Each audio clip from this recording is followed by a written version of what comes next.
اب آپ کو بتائیں کہ علی پور کے شہریوں کے لیے پینے کے صاف پانی کا واحد فلٹریشن پلانٹ انتظامیہ کی عدم توجہ کے باعث ناکارہ ہو چکا ہے۔ شہری گندا اور آلودہ پانی پینے پر مجبور ہیں۔ مزید دیکھیں گے یہ رپورٹ۔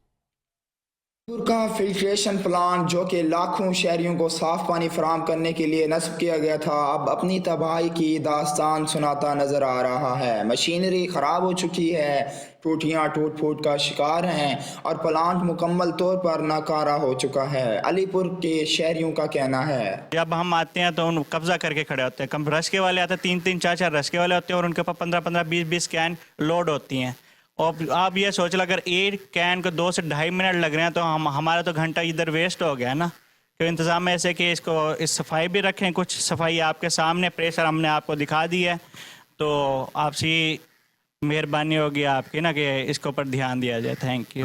دیکھیں جی، پانی کا پریشر بالکل نہیں ہے، اور دوسری طرف بات کی جائے تو انتظامیہ کو ہم نے کئی بار اپیل کی، لیکن اس پر کوئی ایکشن یا نوٹس نہیں لیا گیا، اور تو ابھی ضرورت ہے کہ اس پر ایکشن لیا جائے اور جلد از جلد اس کی مرمت کی جائے، اور جو ٹوٹیاں ٹوٹی ہوئی ہیں اس کو ٹھیک کیا جائے، اور پانی کی بھی جو تنگی ہے اس کو دور کیا جائے تاکہ لوگوں کو مشکلات کا سامنا نہ کرنا پڑے۔ زمین پانی میں سیوریج کے شامل ہونے کی وجہ سے یہ پانی شدید آلودہ ہو چکا ہے۔ گندے پانی کے استعمال سے ہیپاٹائٹس، گیسٹرو اور دیگر پیٹ کی بیماریاں بڑھ رہی ہیں۔ یہ صورتحال نہایت خطرناک ہے۔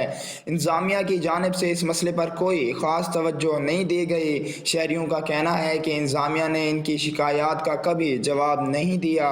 علی پور کے شہریوں کا مطالبہ ہے کہ فلٹریشن پلانٹ کو فوری طور پر بحال کیا جائے تاکہ انہیں صاف پانی فراہم ہو سکے اور وہ بیماریوں سے بچ سکے۔ کیمرہ مین ٹیم کے ساتھ وقاص اختر بلوچ، 5 نیوز، علی پور۔